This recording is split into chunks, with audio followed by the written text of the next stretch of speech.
Look at what is standing in front of me right now. A two-story mansion completely swallowed by the wild.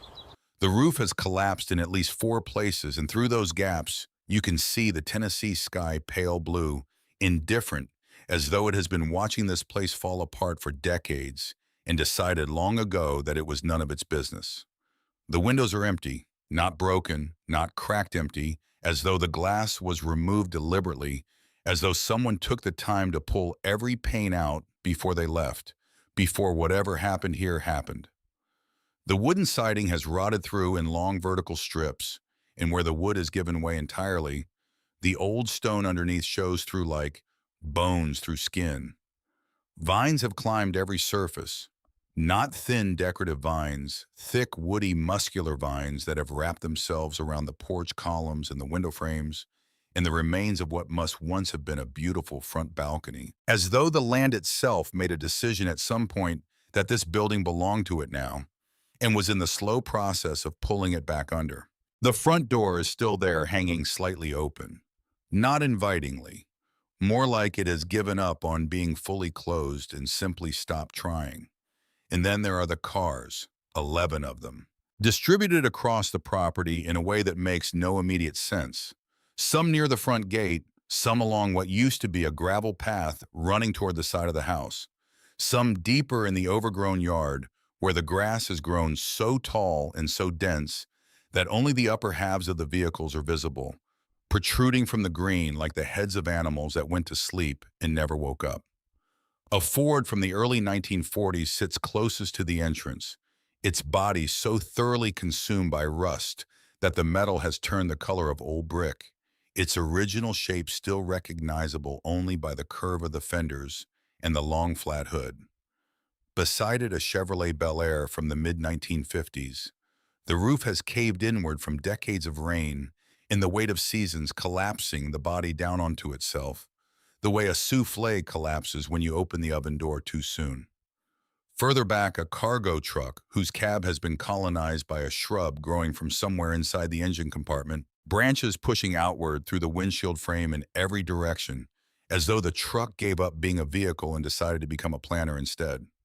A European sports car, something that must have been extraordinary once, something with lines that still speak of speed and intention, even in complete ruins, sits low to the ground on four compressed piles of dirt where the tires used to be, the wheels long since dissolved into the soil beneath them. Three of the vehicles I cannot identify at all.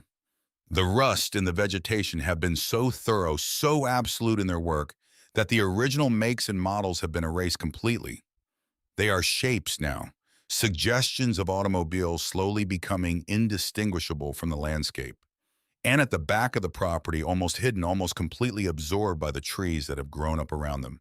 Over the years, there are two airplanes. Not small planes, not the single-engine props you see at rural airstrips owned by weekend hobbyists. These are larger than that twin-engine transport planes, the kind built in the years after the war, to haul cargo and a handful of passengers in and out of short, rough airfields, the kind designed to put down on a flat stretch of pasture if a pilot knew what he was doing and the ground was firm enough to take the weight. Their paint has been stripped away almost entirely by time and weather, leaving the aluminum skin dull and mottled beneath. The propellers on the nearer one are bent back at the tips, twisted to one side, as though the plane had been trying to claw its way forward through air that had turned solid. The landing gear, all of it, has sunk deep into the soft Tennessee earth, buried past the axles, as though each plane had spent decades trying to take off, and the ground simply refused to release them. How did they get here? That is the question that stops your thinking entirely when you first see them. Not who built the mansion, not why the cars are here, not what happened to turn all of this from someone's home into this. First, before anything else, how does a man land two transport planes on a private property in rural Tennessee more than once for years without anyone remembering it, without any record existing anywhere that it ever happened? I am standing at the front gate on a morning in December, holding a key on a plain steel ring, and that is the question running through my mind as I look at all of this for the very first time. I am 18 years old. I have $23 in the front pocket of my jeans. I have a suitcase behind me, green, the kind with wheels, except one of the wheels snapped off 2 years ago and was never replaced, so it drags on one corner when I pull it. Inside the suitcase, 3 changes of clothes, a handful of documents in a manila envelope, a phone charger with the cable splitting near the plug, a photograph of my grandmother taken when I was 7 years old, and she was 62, and we were standing in front of a flower bed she had planted that summer, and we're both squinting into the sun. A notebook, small, the kind with a cardboard cover that I have been writing in since I was 15. That is everything I own. I bought this property, this mansion, these 11 cars, these 2 aircraft, this entire impossible assemblage with a total of every dollar I had managed to save across 2 years of part-time work and occasional odd jobs. Every dollar. Nothing held back. I handed it all to an old man named Silas Hale in an envelope on a Tuesday morning, and he handed me this key and walked away without looking back. And now I am standing at the gate on a December morning with the key in my hand, and I need to tell you how I got here, because the story of this place and the story of how I came to stand in front of it are the same story. They were always the same story. I just did not understand that yet. I need to go back 11 days. The door of the house I grew up in was wooden painted blue. I had painted it that color with my mother when I was 8 years old on a Saturday afternoon in early October, when the weather had finally turned cool enough to be outside all day without discomfort. She had let me choose the color from the paint chips at the hardware store, and I had chosen the specific shade of blue that I associated with the sky just after sunrise, that deep, saturated blue that only exists for about 20 minutes before the full light of day washes it out and turns it something paler. We painted the door together that afternoon, the two of us, and she made lemonade and set the glasses on the front step. And after we finished, we sat there together looking at what we had made, and she told me that the house looked like it was smiling now. I still remember the smell of that afternoon: fresh paint, cold lemonade, the faint mineral smell of wet concrete from the step where the rain had hit it that morning. I have come to believe that we do not choose which afternoons stay with us. They are chosen for us by something we have no access to, and they are filed away, and years later they return without permission in full color, complete with the smell of a sidewalk drying in October sun, and they make everything that came after them feel like a long falling away from a height we did not know we were standing at while we stood there. I was standing in front of that same door 11 days before I stood in front of this mansion, and the door was closed and my mother was on the other side of it. I need you to understand something about the night the door closed.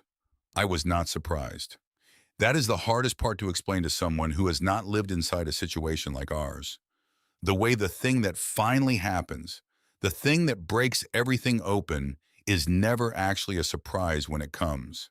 You have been watching it approach for years.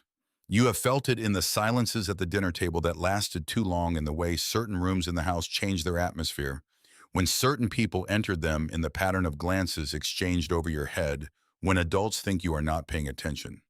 You learn to read the weather of a house the way a sailor learns to read the weather of the sea, by signs that mean nothing to anyone who has not had their survival depend on noticing them. My stepfather's name was Brent. He had been in our house for 4 years by that November. I want to be precise about what he was, because the story is not served by imprecision, and because I have spent a long time being precise about him, in my own mind, turning him over, trying to understand the shape of the thing that happened to me. He was not a violent man. He was not cruel in the way that people mean when they use that word about someone, the way that involves raised hands or raised voices, or the kind of behavior that has a name and a hotline. He was simply a man who had decided what his life was supposed to look like, and had discovered after making his choices that I was a variable he had not accounted for. I was the piece of the arrangement that did not fit the arrangement. He had chosen my mother. He had not chosen me. And in the way of certain men who are unwilling to adjust their internal picture of what their life is supposed to be, he had spent 4 years managing that inconsistency with an increasing lack of patience. I never gave him reason. I want to say that clearly because it matters. I was not difficult. I was not hostile or rude or the kind of teenager who makes their presence in a household a daily negotiation. I went to school. I worked my part-time shifts at the grocery store. I kept my room in order. I spoke to him with basic courtesy when courtesy was called for. I tried in the beginning to make the relationship into something real, to find some common ground to earn some version of acceptance. I learned the football teams he cared about so I could ask him about the games. I complimented the work he did on the truck. I laughed at the jokes he made at dinner, even when they were not funny, even when they were a little bit at my expense, because I understood instinctively that a person who is unwanted in a house has to work twice as hard to be tolerated in it. I tried honestly, and I tried for a long time. He did not want my trying. He wanted his picture of his life, and I was not in the picture. There is a specific loneliness in being tolerated by someone who would prefer your absence, a loneliness that is worse than open dislike, because open dislike at least confirms that you exist for the other person that you have registered as a presence. To be tolerated is to be told every day in 100 small ways that the best outcome available to you is to be barely noticed. The evening it happened, I was in my room. I heard his voice through the wall. Not the words at first, just the tone. And the tone was the tone I had learned to recognize over 4 years as the one that preceded the conversations that went places. I moved to the wall near the door, which I had learned to do, pressing my shoulder against the cool plaster, turning my head so my ear was an inch from the surface, and I listened. The ultimatum was simple. Either I leave the house or he does. He was not angry when he delivered it. That was the thing that stayed with me longer than anything else about that night, the complete absence of heat in his voice. People imagine that the worst things are said in rage, that there is at least the dignity of feeling behind them. There was no feeling in his. He had clearly been considering this for some time and had arrived at it rationally the way you arrive at a decision about a car that is costing more to repair than it is worth. It was a business proposition. He was stating terms. He listed the reasons the way you list line items, and the reasons were not even about me. Specifically, they were about the strain, about the cost, about the way a household of 3 adults, because that is what I had become an adult, was no longer the household he had signed up for. What followed was silence. A silence from my mother that went on long enough that I counted it not in seconds, in breaths. I counted 7 of my own breaths in that silence, slow and deliberate, the way you breathe, when you are trying to make yourself very still, when some animal part of you has understood that the next thing that happens is going to matter and that you need to be ready to absorb it. Then she spoke. 2 words. All right, all right. She said it the way you say something when you have been rehearsing it, when you have been sitting with the decision long enough that the actual moment of saying it out loud feels less like a choice and more like the completion of something already done. There was no hesitation in it, no crack in it, no sound of something breaking. Just those 2 words delivered quietly and with a kind of terrible steadiness, and then the muffled sound of movement on the other side of the wall. Someone standing up, someone leaving the room, the ordinary domestic noise of a household continuing to function after a thing had been decided inside it that would not function for me at all. I stood with my back against my wall for a long time after that. I did not cry. I want to be honest because the whole of what follows depends on honesty. I did not cry because I had already, in some part of myself, I had not been willing to look at directly known this was coming, and the knowing had used up most of the grief in advance, the way a long illness uses up most of the mourning before the death. What I felt was not grief.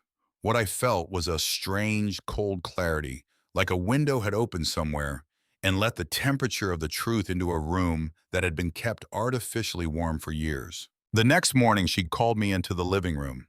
She was sitting on the edge of the sofa with her hands folded in her lap and her eyes focused on a point somewhere between the floor and the window, and she spoke without looking at me. She said that I was 18 now. She said that it was time to begin thinking seriously about independence. She said that the situation in the house had become difficult in ways that were hard to manage, and that she was going to help me in whatever way she could, but that I needed to find another place to stay. She said I had 7 days. She did not cry. She did not stand up to embrace me. She read me the verdict from the edge of the sofa with her hands folded in her lap and her eyes on that middle distance. And when she finished, she pressed her lips together briefly, a small gesture that was either the suppression of emotion or its final disappearance. And then the conversation was over. I have thought about that gesture many times. I do not know to this day whether it was a woman holding back a flood or a woman who had no flood left to hold, who had spent it all somewhere I had not been allowed to see in the long private nights of a marriage I was not part of, and who was now simply performing the closing of a door she had decided to close. I have tried not to hate her. I want you to know that. It would be the easiest thing in the world to make her a villain, to draw her in the hard, clean lines that villains get drawn in, and the story would be more satisfying that way, the way stories with villains always are. But she was not a villain. She was a frightened woman who had been alone for a long time before Brent came, who had raised a child by herself through years that had worn her down to something thin and anxious, and who had been offered a version of security and had been told that the price of keeping it was me, and who had made the calculation that frightened people make, which is to choose the certainty they can hold over the love they are afraid of losing. It was the wrong calculation. I will say that plainly. It was the wrong calculation, and it changed the entire course of my life. But it was a human calculation made by a human being who was as trapped in her own way as I was about to become. I went back to my room and I sat on my bed, and I did not cry then either. Not because I was strong. I want to be honest about that. Not because I had processed this and arrived at some mature equanimity. I did not cry because something inside me had shifted into a mode that did not permit emotions, only logistics. Survival arithmetic. I have 7 days. I have a certain number of dollars. I know a small number of people. The math is as follows, and the math does not care how I feel about it. And so for now, I will not feel about it. I will only do the math. The 7 days passed in a kind of suspension. I went to my shifts at the grocery store where I scanned groceries and bagged them and made change and said, "Have a nice day" to people who were having ordinary days and ordinary lives, people who would go home to houses that wanted them in them. I came home. I stared at the ceiling. I began to understand with a clarity that only comes when the ordinary scaffolding of daily life is removed, and you are left looking at the structure underneath that I had been living, inside a careful management of a situation that was never going to be resolved by management. That the wall I had been pressing myself against for 4 years was not going to develop a door. That the silence across the dinner table was not a temporary condition, that good behavior could eventually thaw. It was the condition. It had always been the condition. I had simply been too young and too hopeful to see it for what it was. There is a particular cruelty in the way hope works in a child. A child cannot afford to stop hoping that the adults responsible for them will eventually love them properly, because the alternative, accepting that they will not, is too large for a child to hold. So the child keeps hoping, keeps adjusting, keeps trying new strategies, keeps believing that the right combination of behaviors will finally unlock the affection that is being withheld. And the hoping itself becomes a kind of prison because it keeps you bargaining with people who were never going to keep their end of the bargain. Keeps you believing the problem is something you can fix if you are only good enough, quiet enough, useful enough, small enough. The 7 days were the days in which I finally stopped hoping, and I want to tell you something that took me years to understand. The end of that hope was not only a loss, it was also the beginning of something. Because the day you stop trying to earn love from people who have decided not to give it to you is the day you get back all the energy you were spending on the trying. And that energy, it turns out, is enormous, and it can be pointed at something else. On the 7th evening, I packed the suitcase, the green one with the broken wheel. I packed methodically without sentiment, except in the specific cases where sentiment could not be helped. The photograph of my grandmother, the notebook. My mother was in the kitchen.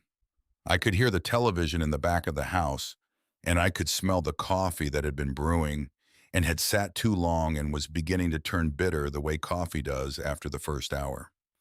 The whole house smelled of that coffee, of the particular sourness of something that was good once and has been left to go wrong. I stopped at the door on the way out. I held the handle for a moment, that blue door with the paint we had chosen together on a Saturday afternoon when I was 8 years old, and everything was different. I held the handle and waited in the way that you wait for something, when you do not entirely believe you are waiting for it, when you know already that it is not coming, but cannot quite bring yourself to let go of the last few seconds before you know it for certain. I waited for her to come into the hallway. I waited for her to say my name. I waited for her to say anything at all, to say sorry, to say wait, to say I changed my mind, to say I love you, and I am making a terrible mistake. I did not need her to undo it. I think standing there, I would have settled for her simply acknowledging that it was happening, that a thing was being done to me, and that she was the one doing it. Nothing came. The television murmured. The smell of overbrewed coffee hung in the air of the hallway.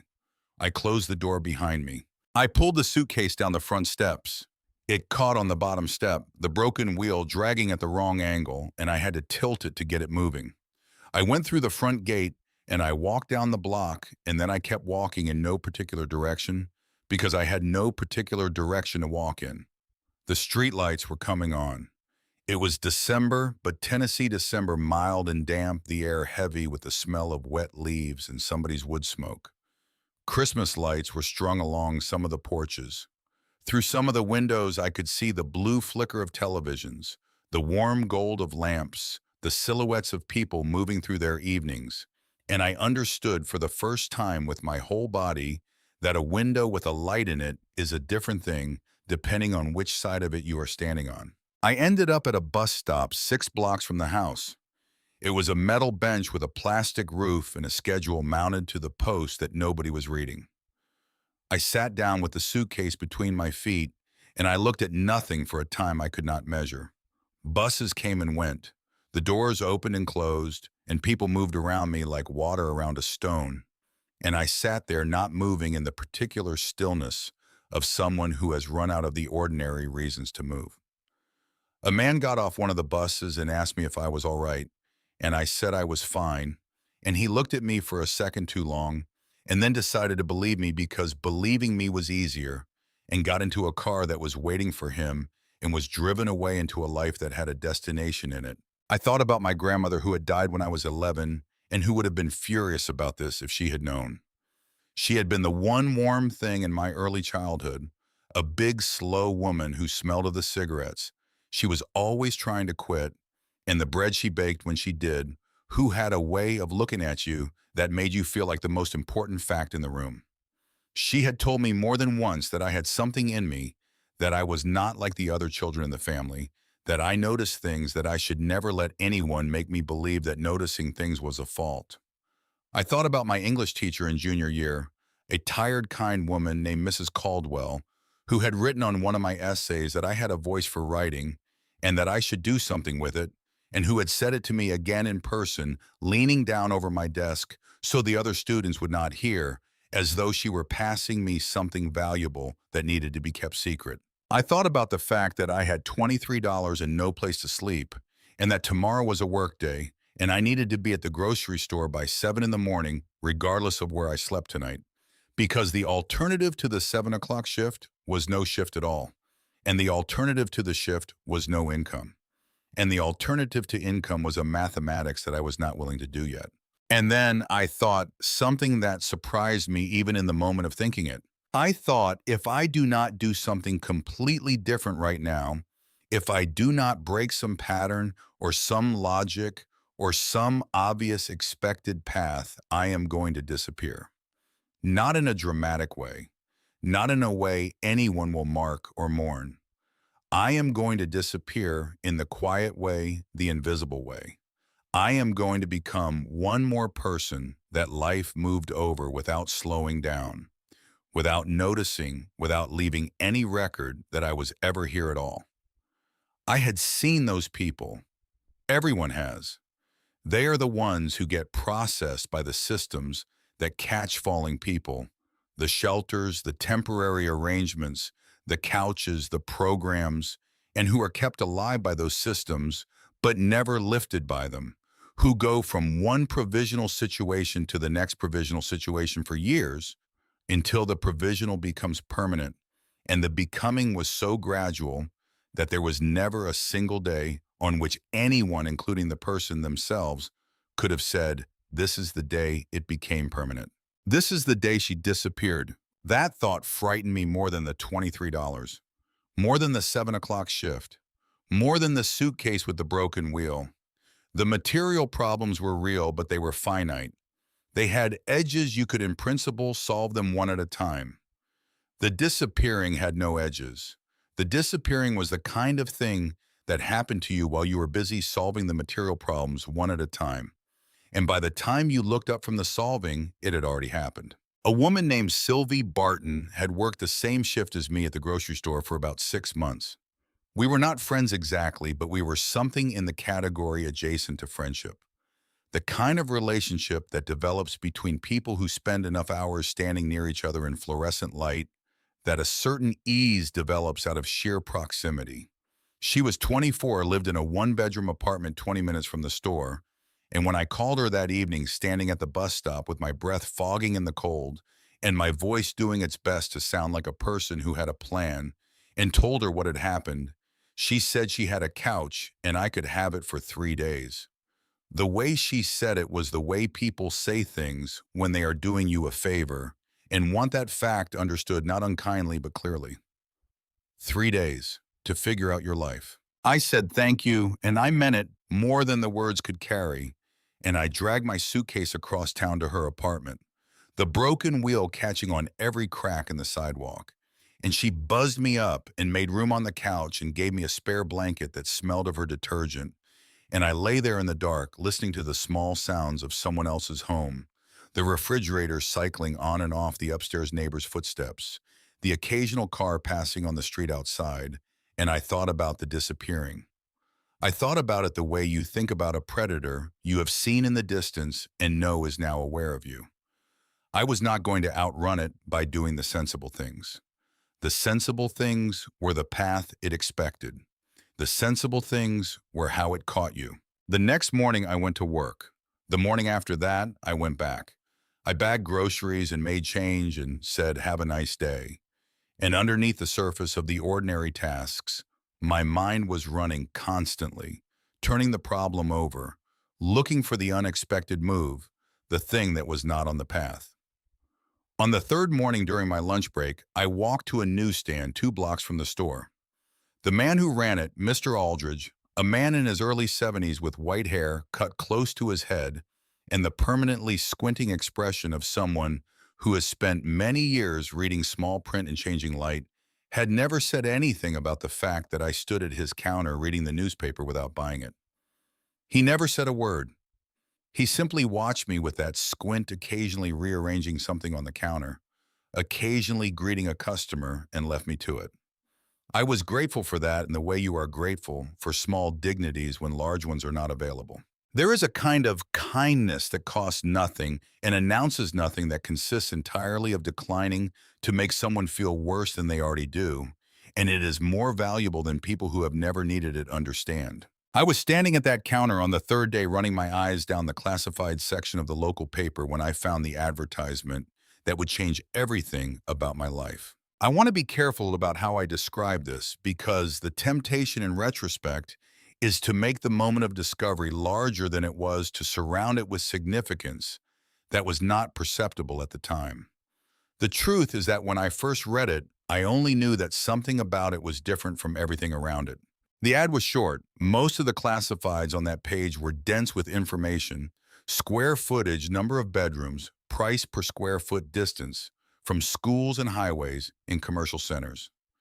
This one was almost bare. Property for sale.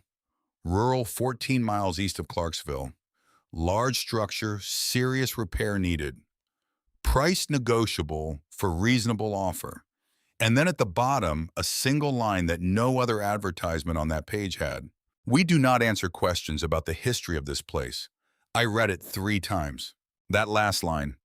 The rest of the ad was standard generic, even the kind of language that real estate listings use, because they are designed to convey information without personality, without story. But that last line was neither of those things. That last line was someone drawing a boundary, someone saying there is a history here and we are not telling it. And if that bothers you, then move on to the next listing, which is exactly what most people would do. Most people would read that line and feel the small instinctual withdrawal that we feel when something does not behave the way we expect it to, and they would turn the page. A history you are not allowed to ask about is a warning.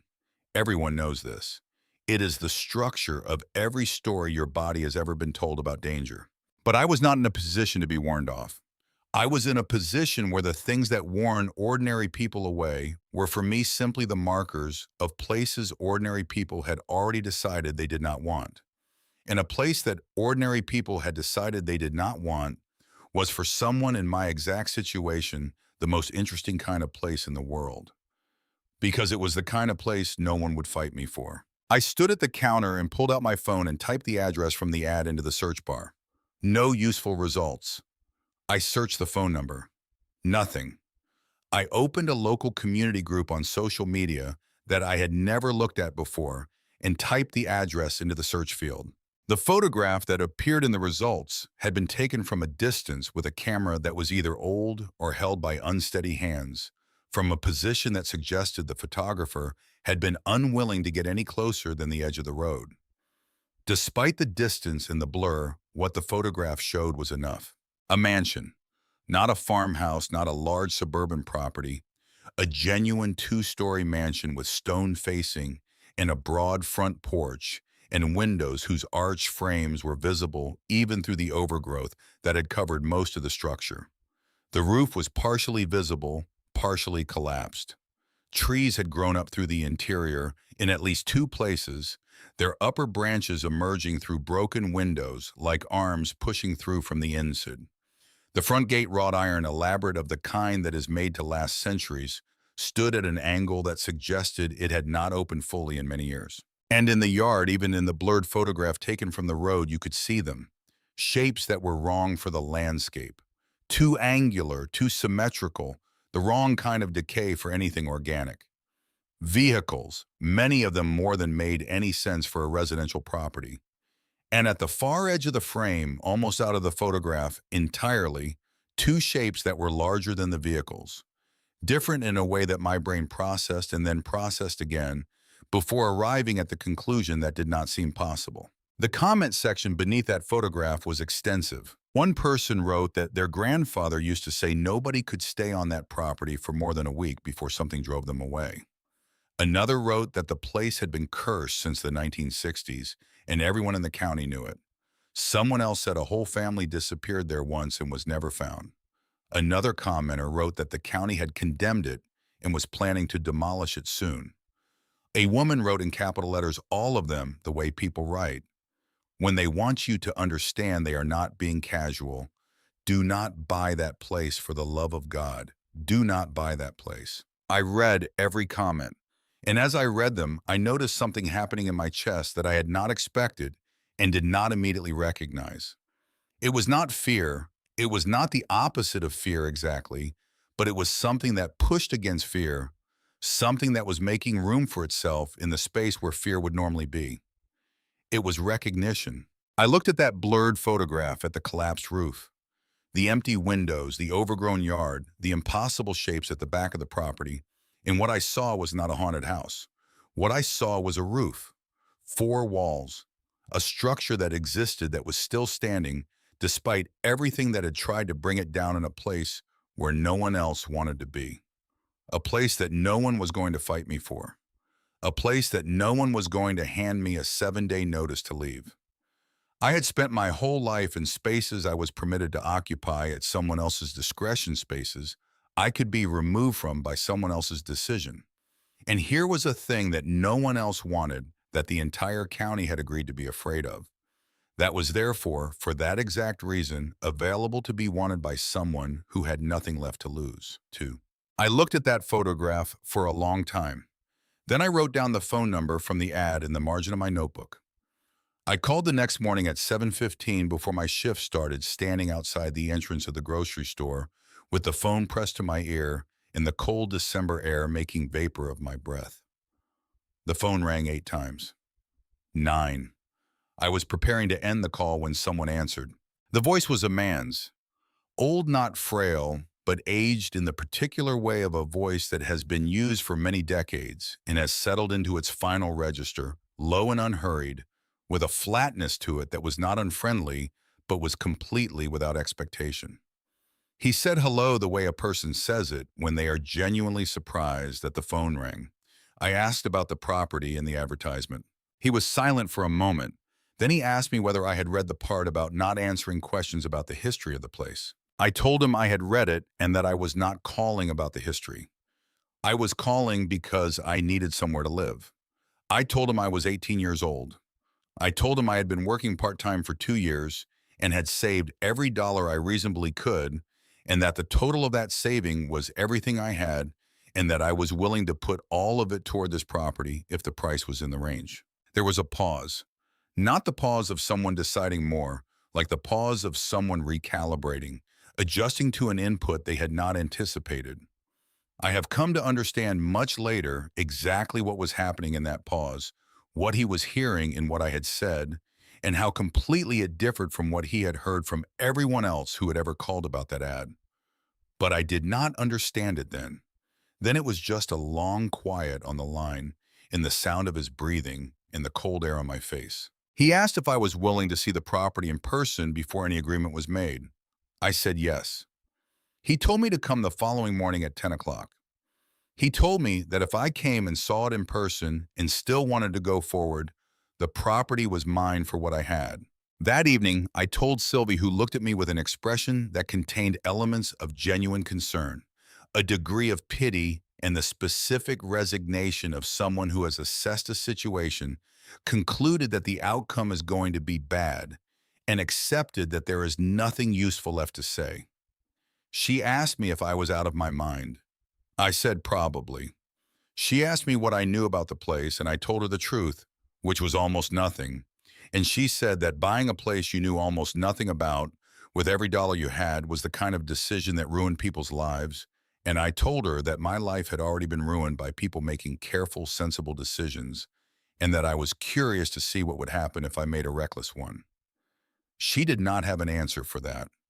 I think she understood, even if she did not approve, that I was not making the decision a person with options makes. I was making the decision a person with one door in front of them makes, which is to walk through the door.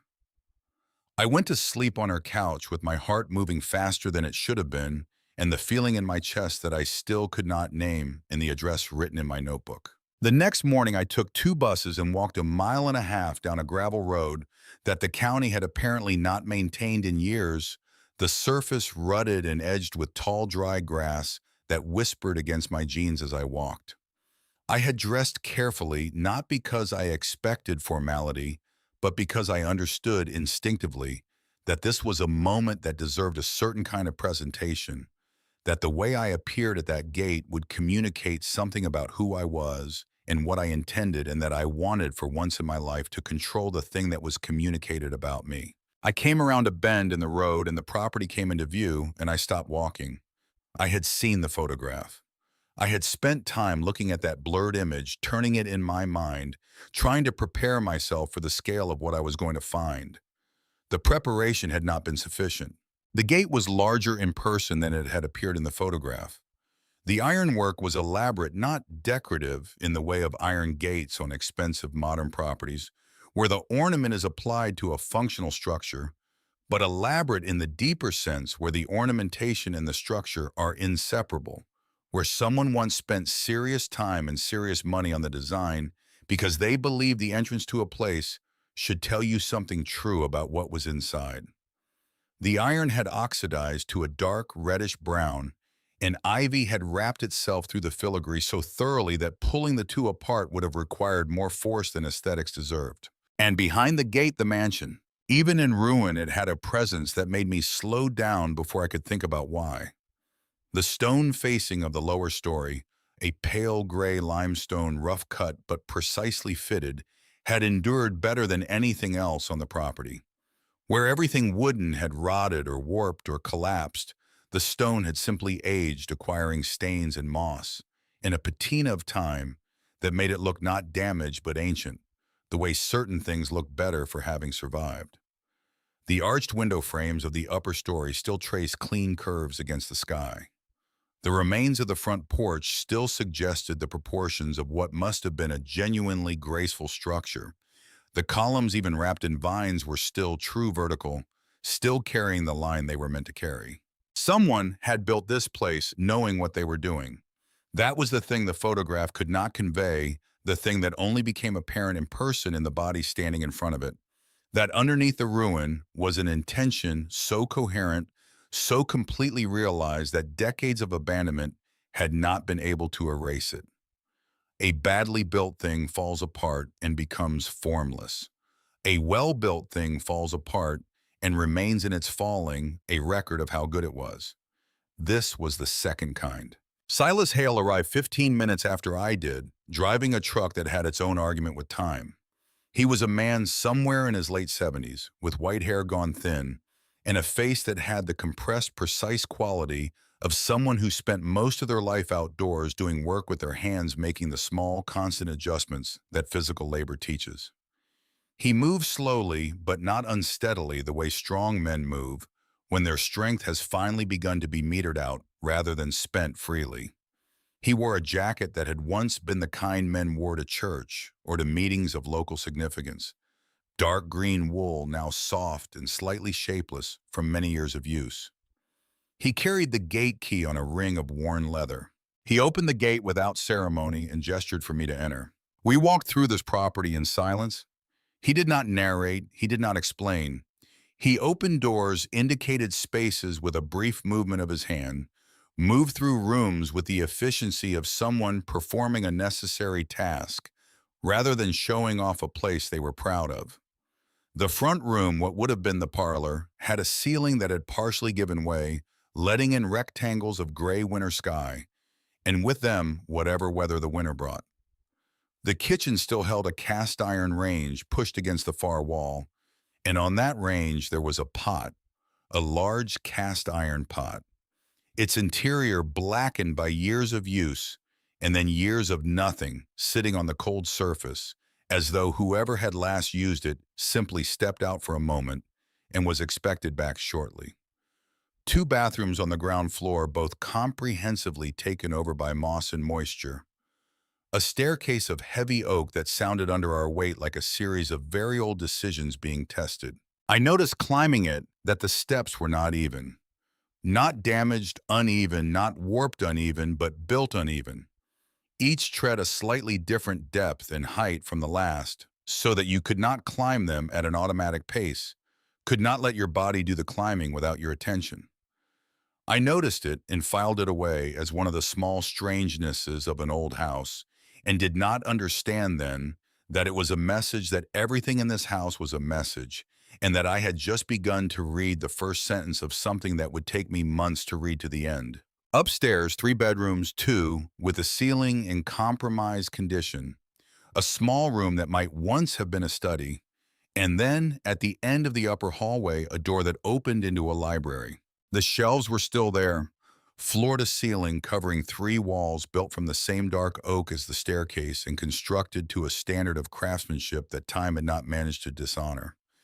They were empty. Whatever books had once stood in them were long gone, but the shelves themselves were intact, dusted in a gray film draped in cobwebs, but structurally sound. The wood had held. Whatever person had built those shelves had built them to outlast the need for them. I stood in that empty library for a moment longer than I stood anywhere else on the tour. There was a quality to it, to the proportion of the room, the height of the shelves, the single window that looked out over the back of the property, that made it feel less abandoned than the rest of the house. Less like a place that had been left and more like a place that was waiting for what I could not have said. I noticed Silas Hale watching me notice it. He did not say anything, but something passed across his face, some small recalibration, and I understood later that I had passed a test I did not know I was taking, that the way a person stands in that particular room had told him something he had been waiting a long time to be told. We came back downstairs and stood in the main room, and Silas Hale reached into the inside pocket of his jacket and produced a folder, a clear plastic sleeve yellowed to the color of old teeth, containing a sheaf of documents, and held it out to me. I took it. He told me that if I wanted to close the transaction here, we could do it informally and he would have it notarized by the end of the week.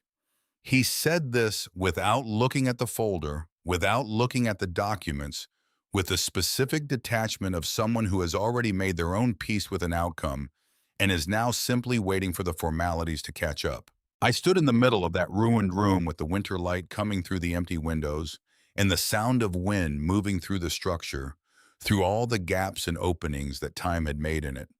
And I looked at the rectangle of pale sky visible through the collapsed section of the ceiling, and I thought about my grandmother and the blue door, and the two words my mother had spoken into the silence of her living room, and the disappearing. I said I want it. He looked at me for a moment with an expression that I tried to read and could not fully. It was not surprise. It was something closer to, I searched for the word and found it later, much later, relief.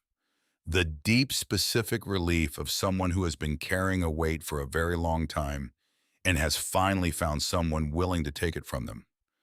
Not because they wanted to be rid of the weight itself, but because they had been waiting for the right person to give it to and had begun to wonder if that person existed. We signed the documents on the kitchen counter with a pen he produced from his jacket pocket. I gave him the envelope with everything I had. He gave me the key ring. He folded the envelope without looking inside it and put it in his jacket pocket and buttoned the pocket, and then he walked to the front door and through it. I watched him cross the yard through the empty window frame. He walked past the rusted Ford, past the collapsed Chevrolet, past the shapes I still could not entirely identify. He did not slow down. He did not look back. He got into his truck and drove away down the gravel road, and the sound of his engine faded until there was nothing but the wind and the property, and me standing in the middle of it with a key in my hand and nothing else. I was 18 years old. I owned a mansion. I owned 11 cars and 2 airplanes and a library with empty shelves and a kitchen with a cast iron pot on the range and a front door painted an unknown color under decades of weather and a key on a plain steel ring that now lived in my palm. I sat down on the bottom step of the uneven staircase, and I held the key, and I laughed a single, short, astonished laugh that came out of me without permission. The laugh of a person who has done something so far outside the boundaries of their own previous life that the only available response is laughter. And then, because there was no one to see, I let the laugh turn into something that was not quite crying and not quite not. And I let it run its course. And then I wiped my face and stood up and got to work because the light was already starting to go and I had no idea where I was going to sleep. The first days were an education in the difference between knowing something will be hard and living inside the hardness. I had told myself I was prepared. I had accounted for the absence of electricity, the absence of running hot water, the structural vulnerabilities, the general condition of a building that had been closed to habitation for decades. I had made, I thought, a reasonable assessment of what I was walking into. What I had not accounted for was the smell. It hit me the moment I opened the front door that first evening with my suitcase behind me. Not a single smell, but a compound of them, layered in dense mold in the upper register, sharp and alive.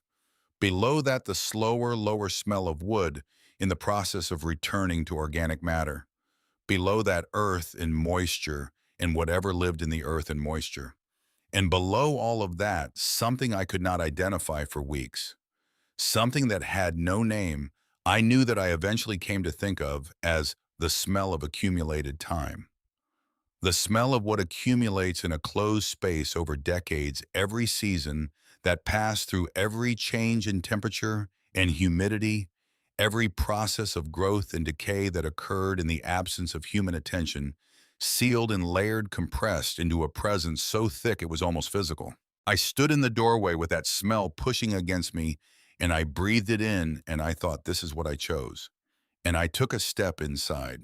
I slept that first night in the corner of the main room that I had cleared as best I could with a broom I found in a kitchen cabinet. The broom's bristles had fused together in a way that made it more useful as a scraper than a sweeper. But it was what I had. I had brought a blanket in the suitcase and I wrapped myself in it despite the December warmth that even in Tennessee makes a hollow building close at night, and I listened to the house. It made a great deal of noise. Old wood contracts and expands with temperature change in ways that produce the full range of human anxieties in a person. Lying alone in the dark in an unfamiliar structure creaks that suggest footsteps, groans that suggest structural failure. The particular whistle of wind through gaps that sounds at 2 in the morning, remarkably like something breathing. I lay in the dark and categorized the noises one by one, assigning each of them to its probable cause, testing each against the alternative hypotheses that the dark generates with such efficiency, and stayed awake until dawn. I was not afraid of ghosts. I want to be clear about that. The fear I felt in that building in those early nights was entirely material, entirely practical. I was afraid of the roof giving way. I was afraid of a floor that gave without warning. I was afraid of the animals that had clearly been using the structure as their own residence for years and that I was now in the process of displacing, and whose opinions about this displacement I had not yet fully assessed. There is a kind of fear that is a luxury, the fear of the imagined and the supernatural, and there is a kind of fear that is simply the mind doing arithmetic about survival. And I had moved somewhere in the previous 11 days almost entirely from the first kind into the second. On the second morning, I woke with the sun coming directly through the empty window frame into my face, and ate standing in the kitchen from the small amount of food I had brought, and began to work. The work in those first days was purely about assessment and minimum viability. I needed to understand what was safe and what was not. I needed to identify the parts of the structure I could use and the parts I needed to avoid. I needed to create one space, one room, one area of the building that was clean enough and stable enough to inhabit while I thought about what came next. I moved through the building with the systematic attention that the situation demanded, pressing test points in the floor with my foot, before committing weight checking ceiling junctions for signs of active failure. Learning the particular vocabulary of this structure, which stairs were sound, which rooms had adequate ventilation, which windows let in morning light, and which stayed dark until afternoon. I learned the building the way you learn a language, by immersion, not from a grammar, but from need, picking up the rules from the consequences of getting them wrong. I found things I had not expected to find. The furniture that remained was heavy, genuinely heavy, the kind of pieces built from solid hardwood at a time when furniture was expected to outlast its owners by several generations. Under the surface, accumulation of mold and grime and the particular dullness of extreme age, the bones of those pieces were intact. A dining table that would have seated 10 people easily, its surface warped by decades of moisture, but its legs still square and true. A set of bookshelves in the library that I had already noted built into the wall, inseparable from the architecture, going nowhere. A tall chest of drawers in one of the upstairs rooms that had resisted the worst of the moisture damage, and when I pulled its drawers open, one by one revealed interiors that were empty but intact, smelling of old cedar and old air. A pendulum clock on the library wall, its hands stopped at 7:22. When I cleaned the movement with a cloth and applied the gentlest pressure to the pendulum, it swung. It ticked twice, 3 times 4, and then stopped again. But it had ticked. Something in it still held the intention of keeping time. I stood and looked at the stopped hands for a while. 7:22. I wondered idly whether it was morning or evening, and whether the time it had stopped at had meant anything to anyone. And I did not yet understand that almost everything in that house had meant something to someone, that I had bought a building in which intention had been poured into every joint and angle, and that I would spend the coming months learning to read it. On the fourth day, I was in one of the ground floor rooms that I had identified as potentially habitable, the room that adjoined the library on the east side, with a ceiling that showed no signs of imminent failure, and 2 windows, one intact with its original glass. I was methodically pressing the floor with my foot, moving from board to board, testing each one when I came to a spot near the room's interior wall that responded differently. Not catastrophically. The board did not crack or give or shift downward. It moved in a way that was wrong for a floor, a rotation rather than a deflection, pivoting around a central axis as though hinged. I went to my knees. I swept away the accumulated grime and debris with my hands, following the edge of what I had felt until the shape of it became clear. A trap door. Cut from the same wide plank flooring as the rest of the room, fitted with a precision that made it essentially invisible. The seams were tight enough that they had simply read as the ordinary joints between floorboards. The fit was so exact that I understood immediately why no one else had found it. You had to step on the right point at the right angle to feel the movement. It had not been designed to be found by accident. It had been designed to be found only by someone who already knew it was there, or by someone who was paying the specific kind of attention I had been forced to learn to pay. In the center of the trapdoor there was a ring, iron thick and substantial, sunk into the wood and folded down flush with the surface when not in use, oxidized to a deep reddish brown. I knelt in front of that door for a long time. The rational part of my mind was entirely clear on the situation. There was no reason to be afraid of a trap door in the floor of a house I now legally own. There was no reason to expect anything more alarming than a storage space, a root cellar, a crawl space of the kind common in houses of this era in this part of the country. The presence of a hidden door in a house with a complicated history was unusual but not inexplicable. People hid things. People built spaces into their homes for purposes that made complete sense to them and that time turned into mysteries. None of this reasoning did much about the weight of the moment. There are thresholds in a life that you can feel before you cross them, that announce themselves in the body as a kind of pressure, a held breath, a sense that the room you are in is about to become a different room. I had felt it once before, standing at the blue door with my hand on the handle. I felt it now kneeling on a rotten floor in a house in the woods with my fingers on an iron ring. I reached down. I took the iron ring between two fingers and lifted it until it stood perpendicular to the surface. I pulled. The trapdoor opened with a sound that was not a creak or a groan, but something between the two, a long, dry exhalation of compressed air and released wood, as though the structure itself was breathing out after a held breath of unknown duration. A cloud of dust rose and dispersed in the afternoon light coming through the window. I waited for the dust to settle. I turned on the flashlight on my phone and directed it downward. 8 wooden steps, cut from the same heavy oak as the main staircase, descended into darkness. At the bottom, the pale circle of my flashlight beam reached a floor of packed earth, smooth and compressed in the way of floors that had been regularly walked on for many years. I sat at the edge of the opening for a moment, looked at the steps, looked at the darkness below them. I counted the steps with the beam of light. 8. I did not know yet that the number mattered. I only registered it the way you register a detail that has no significance in passing and moved on. Then I put my foot on the first step, then the second, then all 8, one at a time, each one deliberate, each one taking me further down, and I noticed without making anything of it that the steps here were even unlike the ones in the main staircase, even and regular and unhurried, so that descending them was a smooth, continuous motion, a gradual lowering of myself into the dark. And I had the sensation, strange, unaccountable, of being slowly admitted somewhere rather than simply going down into a cellar. When my foot touched the earthen floor at the bottom, I raised the phone and swept the light slowly around the space I had entered. I stopped breathing. I am not using that as a figure of speech. I am telling you what happened in my body at that moment. The air went out of me and did not come back for several seconds.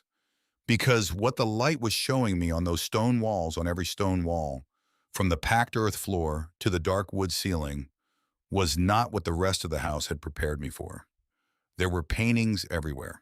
Not decorations, not a casual sketches.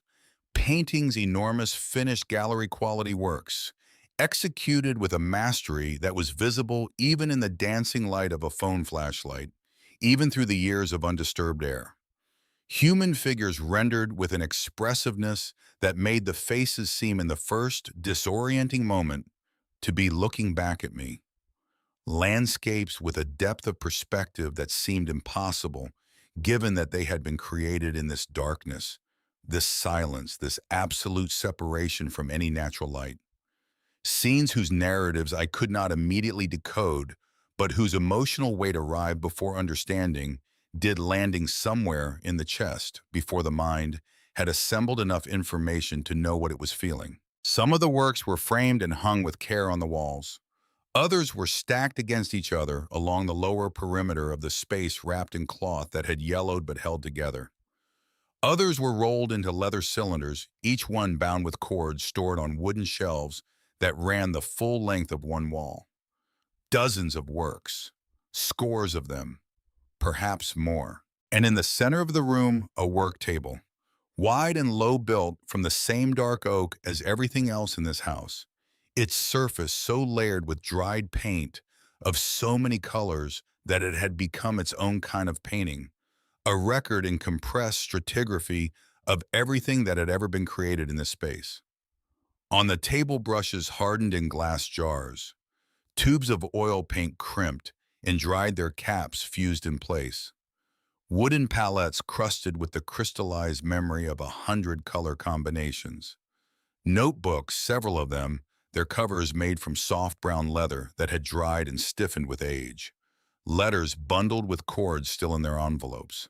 Newspaper clippings with dates I could not read from where I stood in languages I would later identify as French and Italian. I stood in the middle of all of it. I stood in the middle of all of it, with the phone light in my hand, turning slowly in the space, trying to count, trying to understand what I was looking at, trying to make the reality of it fit into some category of experience I already had. There was no category. I had nothing to file it under. I had walked down 8 steps into a room that someone had filled over what must have been a very long time with the entire output of a life of making, and then had sealed, and then had abandoned, and then had left somehow to be found by a homeless 18-year-old who had bought the building above it with everything she had in the world because she had nowhere else to go. And then I did something I had not done since the night my mother sat on the edge of the sofa and read me my verdict in a flat official voice while looking at a point between the floor and the window. I sat down on the floor. I sat down on the packed earth floor of that underground room in the middle of all those paintings with a phone light in my lap, and I cried. Not from fear, not from grief exactly, not from the particular relief of a thing finally being over. I cried in a way that I did not have a name for that night in that space with all of that surrounding me. I only understood it much later, looking back from a distance. I cried because I had spent a long time feeling invisible, feeling like someone that the world moved through without registering, and I had just walked down 8 wooden steps into the proof that another way of existing was possible, that it was possible to make something that lasted, that there were languages beyond the ones I knew, beyond words, beyond the particular dialect of silences and closed doors and carefully folded hands and laps, and that those languages did not age, did not rot, did not disappear when the person who spoke them left the room. Somewhere above me, through the floor, through the house, through everything, the December wind moved across the Tennessee property I had bought with every dollar I owned. I sat in the underground room and looked at the paintings. And for the first time since I had closed a blue door behind me and walked into the dark with a broken suitcase and $23, I felt something I had not felt in a very long time. I felt like I was exactly where I was supposed to be. I did not touch anything that first night. I sat on the floor of that underground room until the phone battery dropped to 11% and the light began to dim. And then I climbed the 8 steps back up into the house and sat on the edge of my makeshift bed in the dark and listened to the building settle around me. Sleep did not come for a long time. When it did, it was shallow and strange, populated by images I could not hold on to. Figures from the paintings moving through landscapes that shifted colors that had no equivalent in the world above ground. A woman with her back to me standing at an easel in a room I could not see the edges of. In the morning, I went back down. This time, I came prepared. I had spent the previous week running a single extension cord into the house from an exterior junction box I had found on the back wall. The power to the property had not been formally restored, but the junction still carried a residual feed from the line at the road enough to run one cord enough for a work light and a phone charger if I was careful about it. I ran the cord down through the open trap door and clipped a cheap work lamp to one of the shelf brackets. And for the first time, the room came up out of the dark all at once, all of it visible together, and I had to sit down on the steps and look at it for several minutes before I could make myself move. I brought a cloth and a bowl of water. I brought clean hands. I brought the notebook I had carried since I was 15. I spent the first hour simply looking. In the steady light of the work lamp, the room was different than it had been in the jumping beam of a phone the night before. The paintings were clearer. The scale of what had been created in this space was clearer. I moved along the walls slowly, close enough to see the brushwork, far enough back to take in the full composition of each piece. I counted the frameworks on the walls, 31.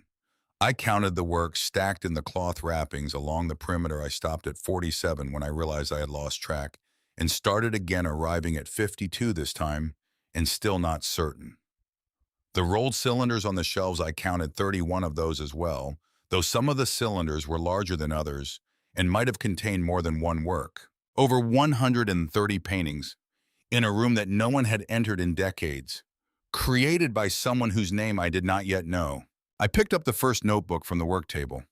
I held it for a moment before opening it, feeling the weight of it, the specific density of something that has absorbed many years of handling and then many years of stillness.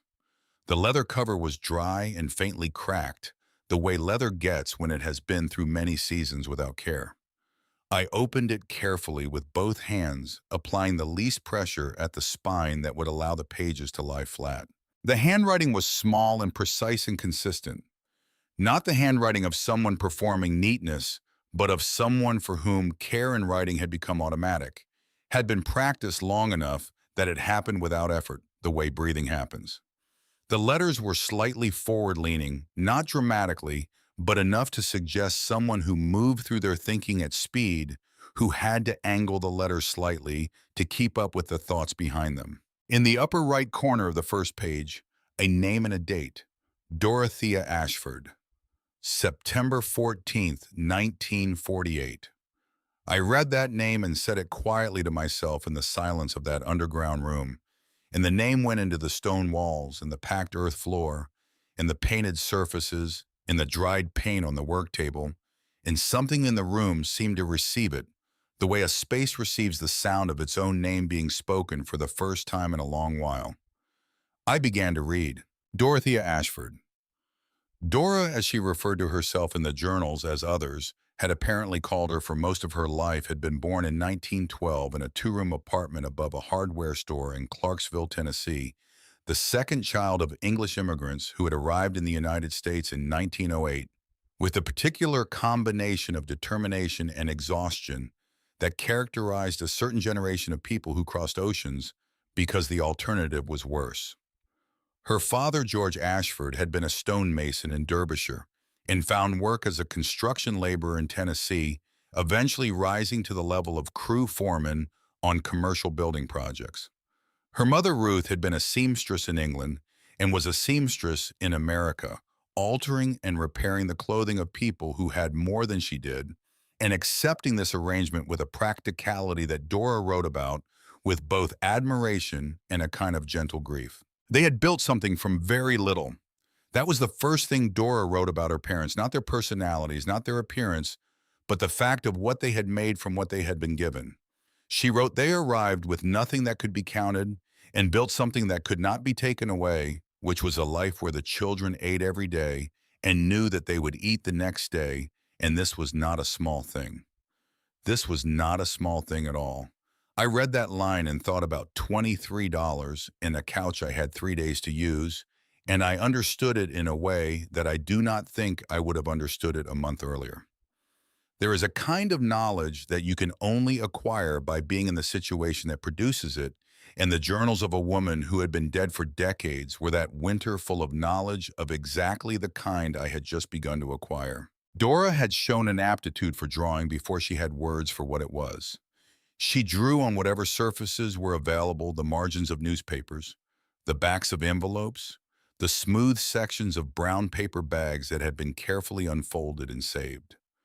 Her father had regarded this with a suspicion that Dora described without bitterness, understanding it as the reasonable concern of a man whose entire framework for assessing value had been built from work that produced something concrete, something you could point to and measure. Art did not fit that framework. Painting did not build a wall that held weight or a floor that supported people.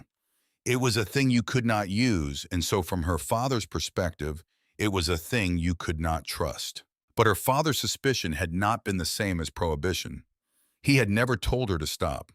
He had watched her with that particular expression of a person who does not understand something, but has decided to withhold final judgment, the expression of someone who was in his own way a fair man. In one of the early entries, she described coming home to find that he had built her a small wooden box fitted with compartments for the pencils and the few tubes of paint she had managed to acquire. He had not said anything about it. He had simply left it on her bed. She wrote that she had understood it as the most articulate thing he had ever said to her, an entire speech rendered in dovetailed joints and sanded corners, and that she had kept it her whole life. I found that box later in the underground room on a shelf, holding nothing kept away. You keep a thing whose value has nothing to do with what it can hold. At 23 in 1935, Dora had received a scholarship through a cultural association that sent her to Paris.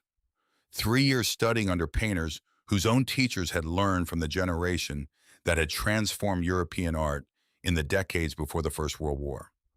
3 years breathing that air, the air of studios, of galleries, of cafes, where artists argued until early morning about things that seemed abstract and turned out to matter enormously, of a city that took aesthetic seriousness not as an affectation, but as a form of essential labor. She had found her people.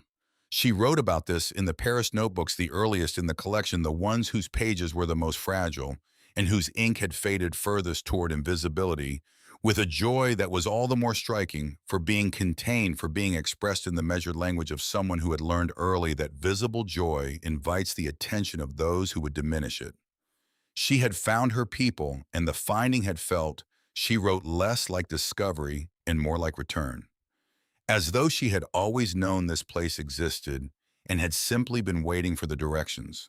Then the directions Europe itself was heading in began to make themselves clear in every conversation, in every newspaper, in every face she passed on the street. The word war had not yet been spoken in official tones, but it was everywhere in unofficial